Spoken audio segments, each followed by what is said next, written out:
ألف لام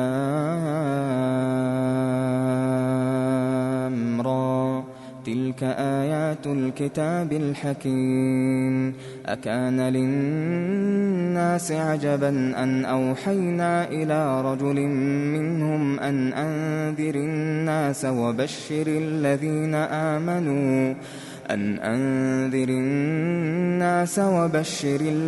آمنوا أن لهم قدم صدق عند ربهم. قال الكافرون إن هذا لساحر مبين. إن ربكم الله الذي خلق السماوات والأرض في 6 أيام ثم استوى على العرش يدبر الأمر ما من شفيع إلا من بعد إذنه ذلكم الله ربكم فاعبدوه أفلا تذكرون. إليه مرجعكم جميعا وعد الله حقا إنه يبدأ الخلق ثم يعيده ليجزي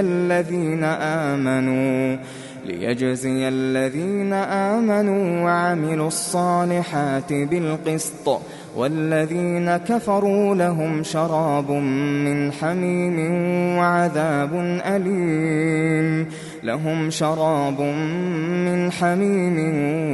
وعذاب أليم بما كانوا يكفرون. هو الذي جعل الشمس ضياء والقمر نورا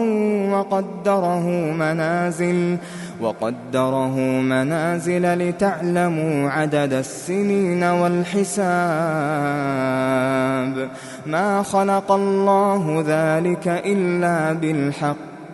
يفصل الآيات لقوم يعلمون.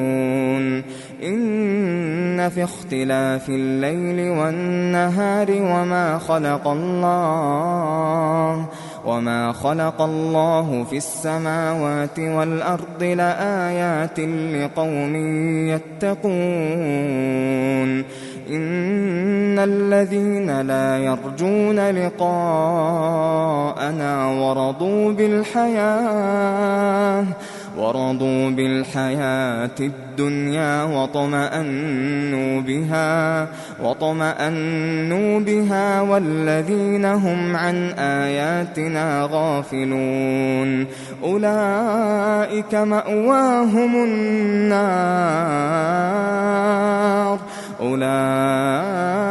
مأواهم النار بما كانوا يكسبون. إن الذين آمنوا وعملوا الصالحات يهديهم ربهم بإيمانهم تجري من تحتهم الأنهار في جنات النعيم دعواهم فيها سبحانك اللهم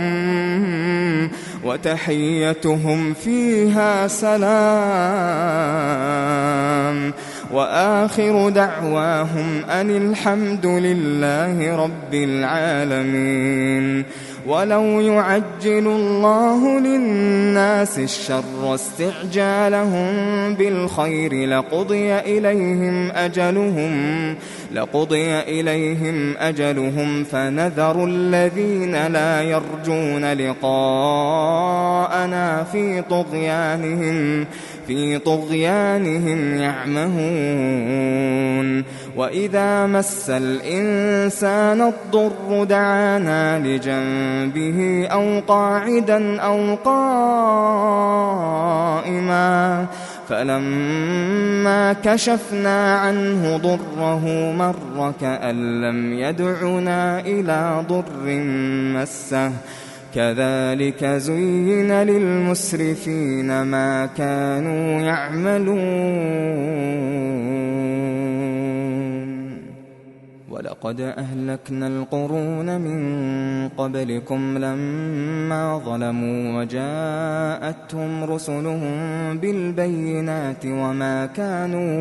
وما كانوا ليؤمنوا كذلك نجزي القوم المجرمين ثم جعلناكم خلائف في الأرض من بعدهم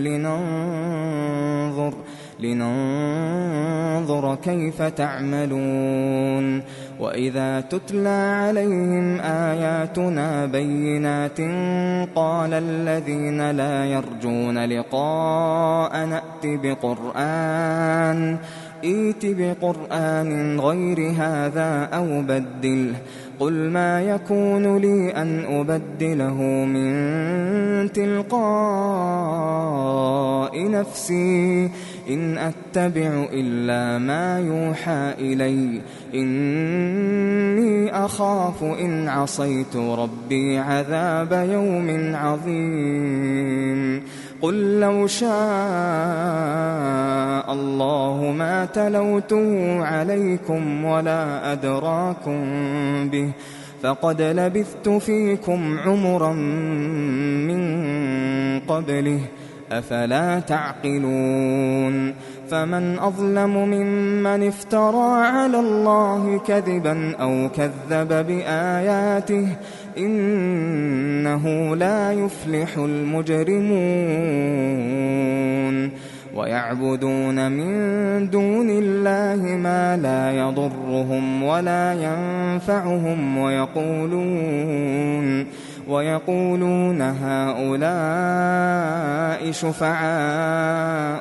عند الله قل أتنبئون الله بما لا يعلم في السماوات ولا في الأرض سبحانه وتعالى عما يشركون وما كان الناس إلا أمة واحدة فاختلفوا ولولا كلمة سبقت من ربك لقضي بينهم فيما فيه يختلفون ويقولون لولا أنزل عليه آية من ربه فقل إنما الغيب لله فانتظروا إني معكم من المنتظرين وإذا أذقنا الناس رحمة من بعد ضراء مستهم إذا لهم مكر في آياتنا قل الله أسرع مكرا إن رسلنا يكتبون ما تمكرون هو الذي يسيركم في البر والبحر حتى إذا كنتم في الفلك وجرين بهم بريح طيبة وفرحوا بها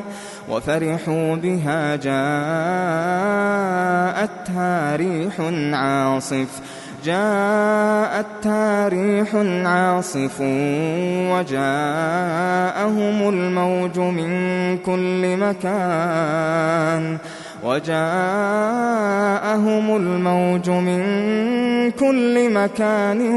وظنوا أنهم أحيط بهم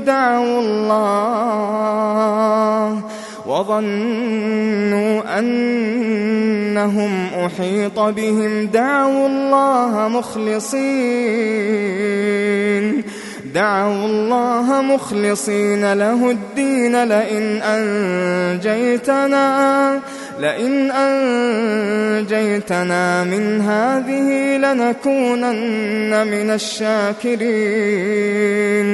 فلما أنجاهم إذا هم يبغون في الأرض بغير الحق يا أيها الناس إنما بغيكم على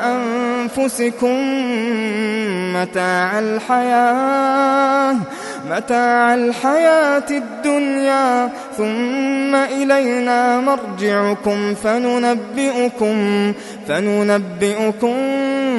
بما كنتم تعملون إنما مثل الحياة الدنيا كماء أنزلناه من السماء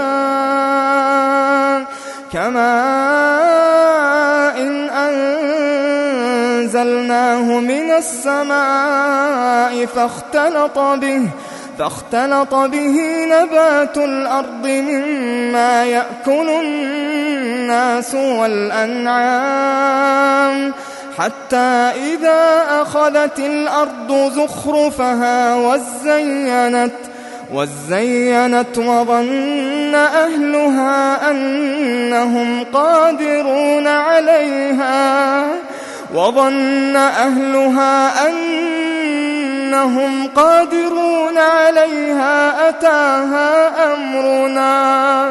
أتاها أمرنا ليلا أو نهارا فجعلناها حصيدا كأن لم تغن بالأمس كذلك نفصل الآيات لقوم يتفكرون والله يدعو إلى دار السلام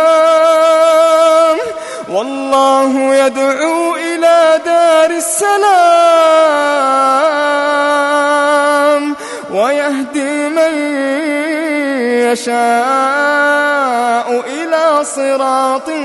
مستقيم للذين أحسنوا الحسنى وزيادة ولا يرهق وجوههم قتر ولا ذلة أولئك أصحاب الجنة هم فيها خالدون والذين كسبوا السيئات جزاء سيئة بمثلها وترهقهم ذلة ما لهم من الله من عاصم كأنما أغشيت وجوههم قطعا من الليل مظلما أولئك أصحاب النار هم فيها خالدون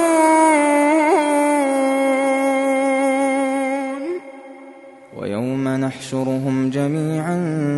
ثم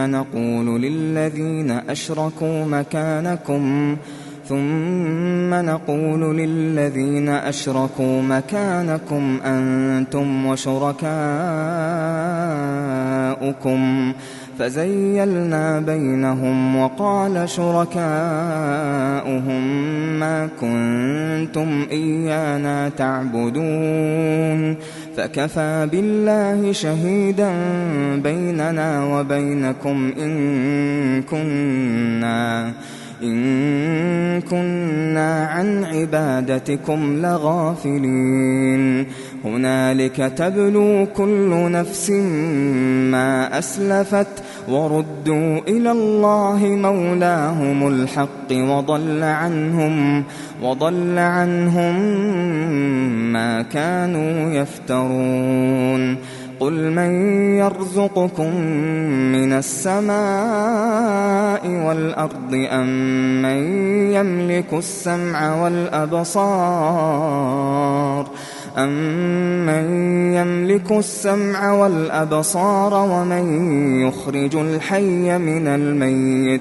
ومن يخرج الحي من الميت ويخرج الميت من الحي ومن يدبر الأمر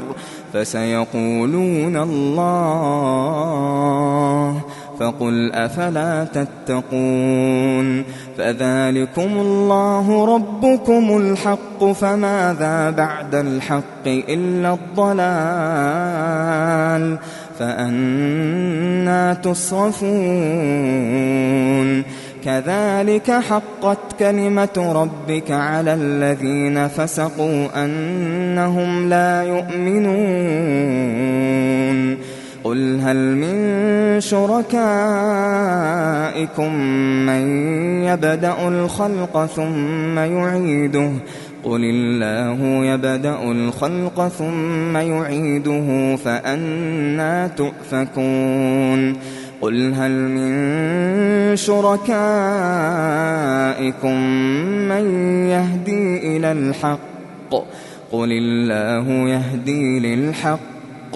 أفمن يهدي إلى الحق أحق أن يتبع أم من لا يهدي إلا أن يهدى فما لكم كيف تحكمون وما يتبع أكثرهم إلا ظنا إن الظن لا يغني من الحق شيئا إن الله عليم بما يفعلون وما كان هذا القرآن أن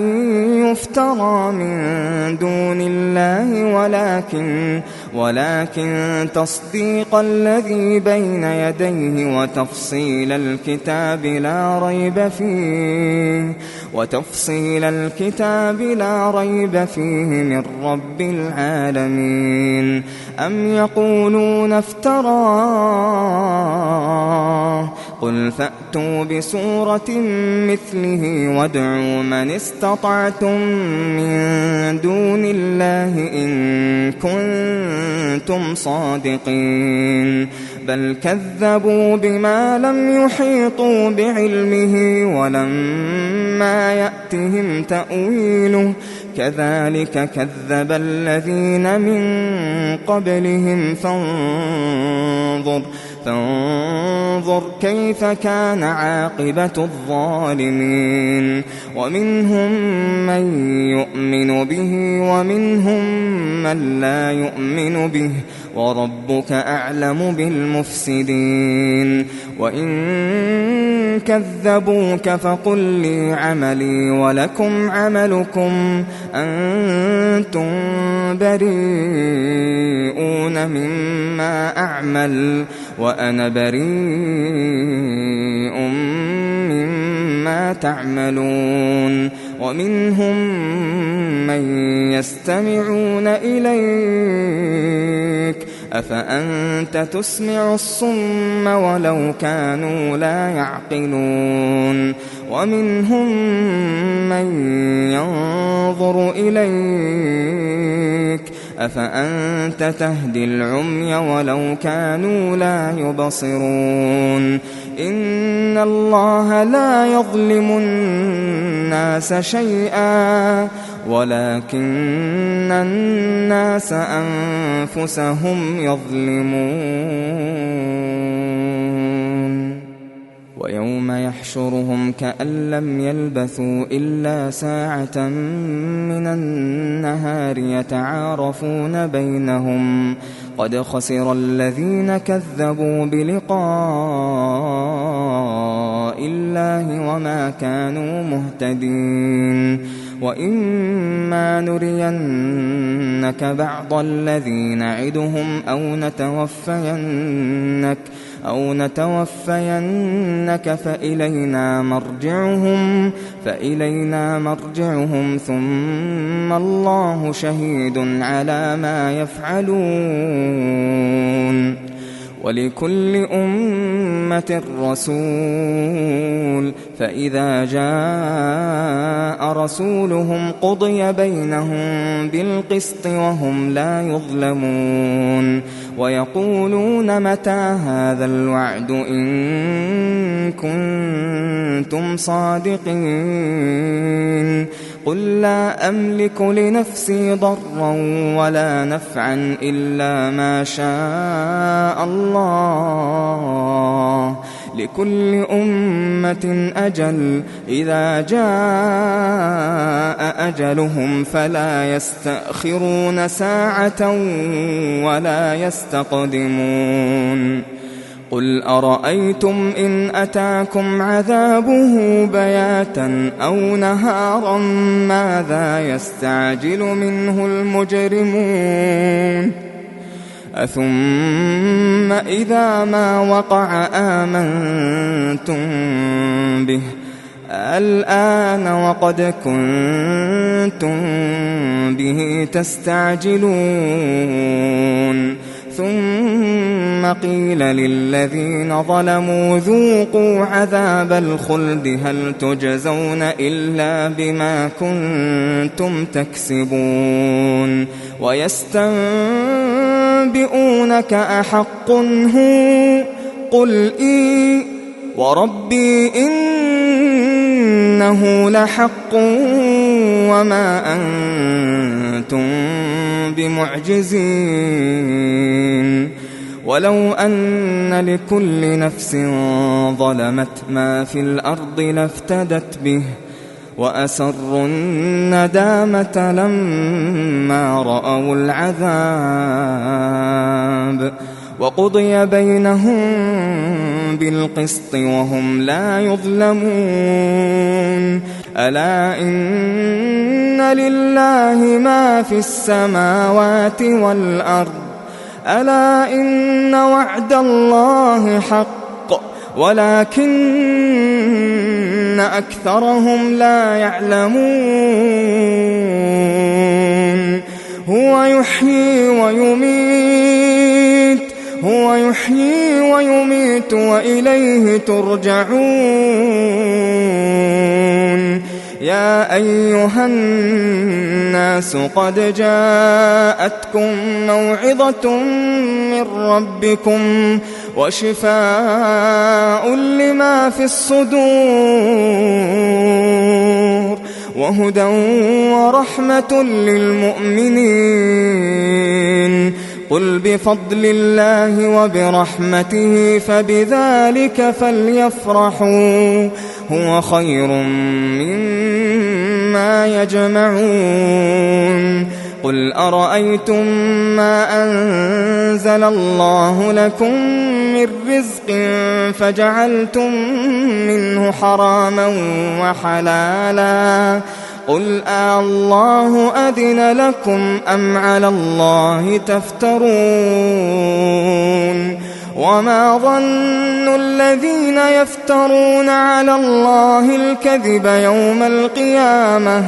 إن الله لذو فضل على الناس ولكن أكثرهم لا يشكرون وما تكون في شأن وما تتلو منه من قرآن ولا تعملون من عمل إلا كنا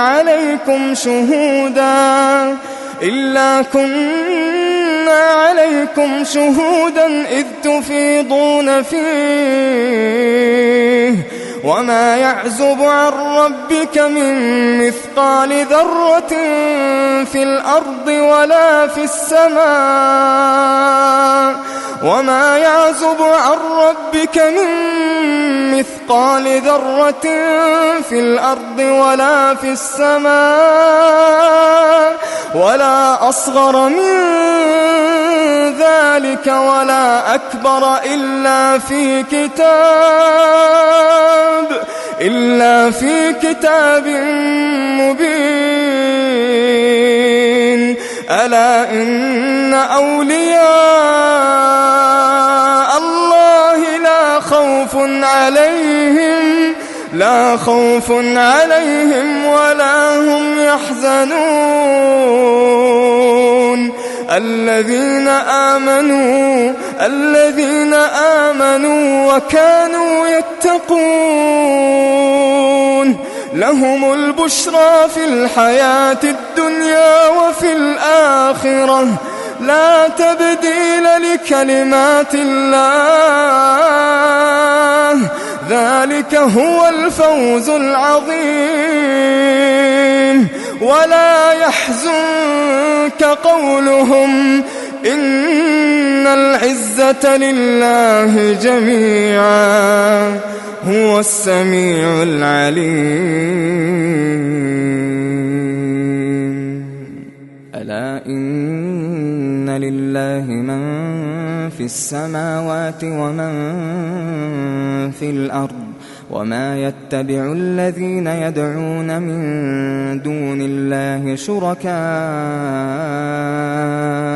إن يتبعون إلا الظن وإن هم إلا يخرصون هو الذي جعل لكم الليل لتسكنوا فيه والنهار مبصرا إن في ذلك لآيات لقوم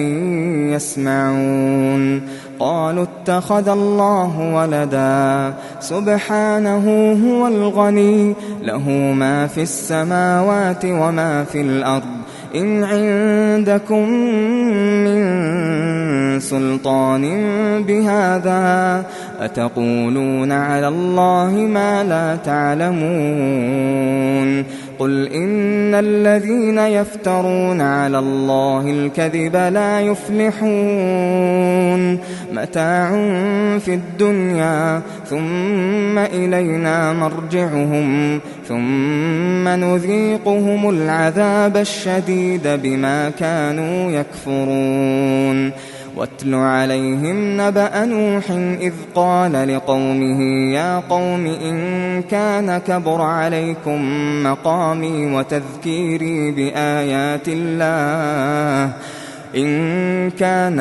عليكم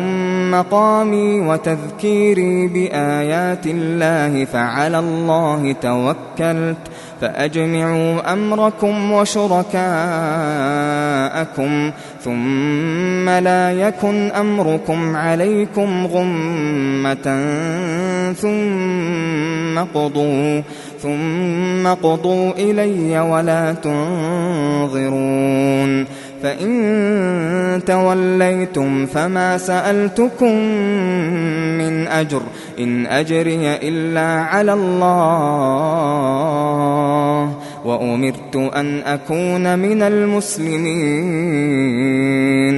فكذبوه فنجيناه ومن معه في الفلك وجعلناهم خلائف وأغرقنا الذين كذبوا بآياتنا فانظر كيف كان عاقبة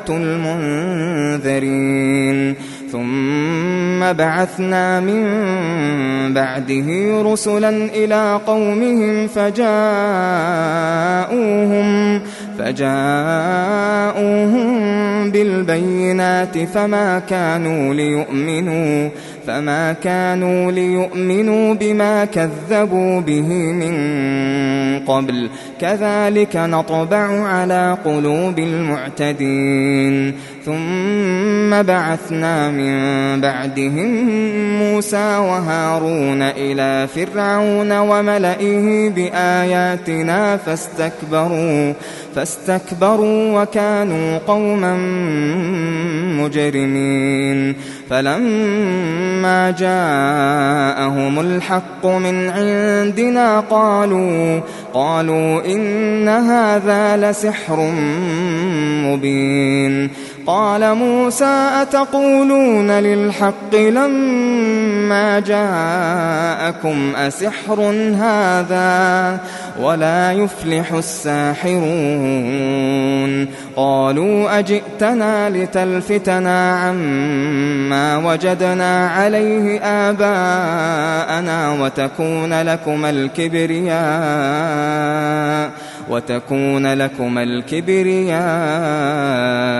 في الأرض وما نحن لكما بمؤمنين وقال فرعون ائتوني بكل ساحر عليم فلما جاء السحرة قال لهم موسى ألقوا ما أنتم ملقون فلما ألقوا قال موسى ما جئتم به السحر إن الله سيبطله إن إن الله لا يصلح عمل المفسدين ويحق الله الحق بكلماته ولو كره المجرمون فما آمن لموسى إلا ذرية من قومه على خوف من فرعون وملئهم أن يفتنهم وإن فرعون لعال في الأرض وإنه لمن المسرفين وقال موسى يا قوم إن كنتم آمنتم بالله فعليه توكلوا إن كنتم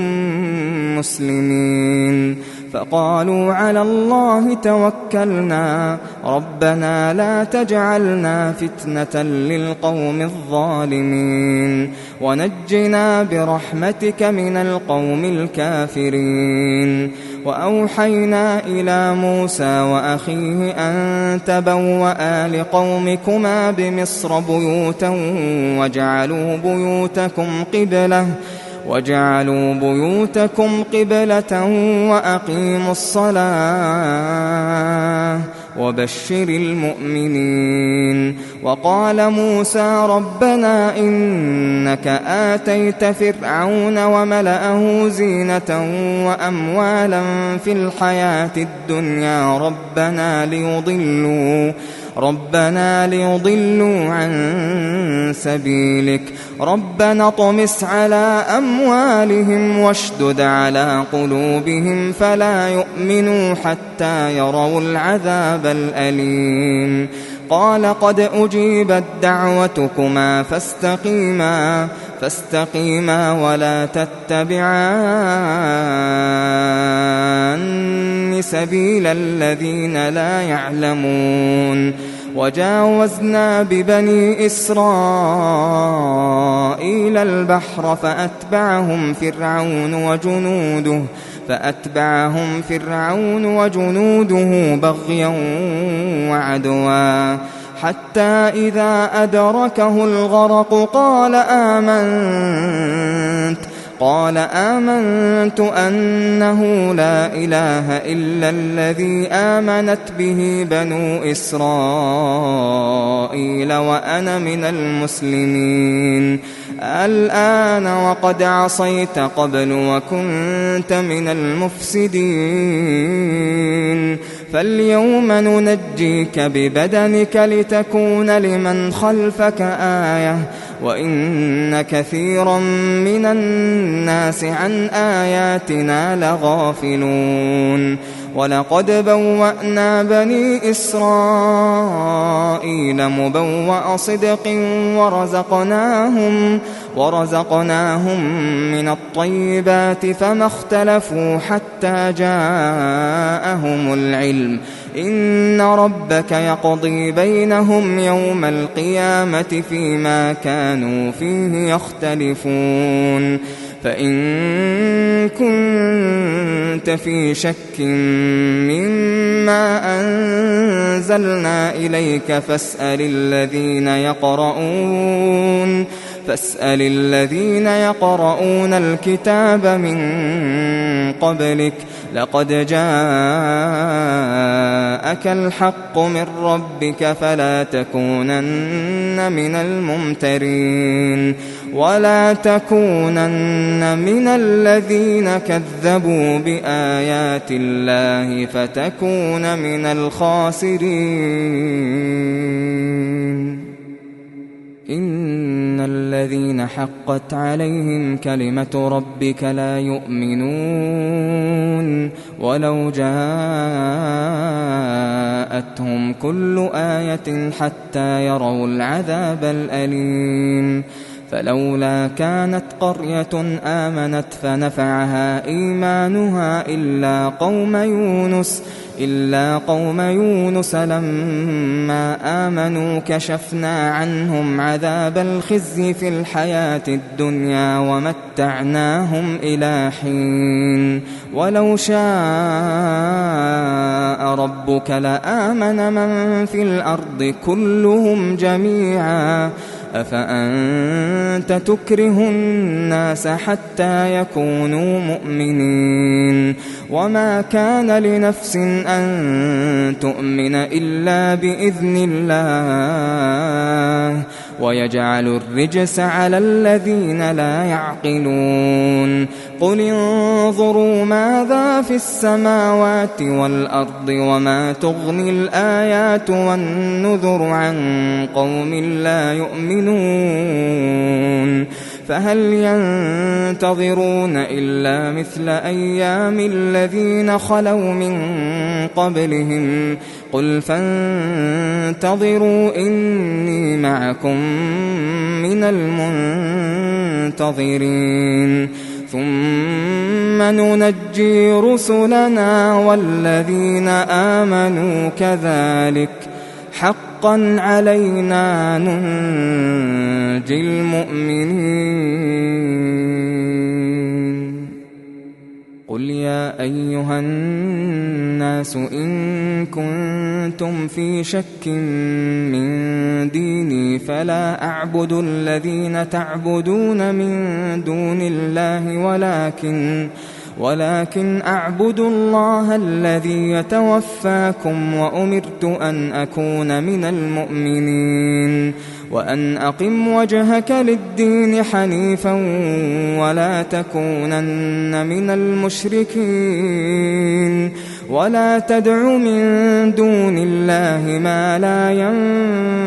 ينفعك ولا يضرك فإن فعلت فإنك إذا من الظالمين وإن يمسسك الله بضر فلا كاشف له إلا هو وإن يردك بخير فلا راد لفضله يصيب به من يشاء من عباده وهو الغفور الرحيم قل يا أيها الناس قد جاءكم الحق من ربكم فمن اهتدى فإنما يهتدي لنفسه ومن ضل فإنما يضل عليها وما أنا عليكم بوكيل واتبع ما يوحى إليك واصبر حتى يحكم الله وهو خير الحاكمين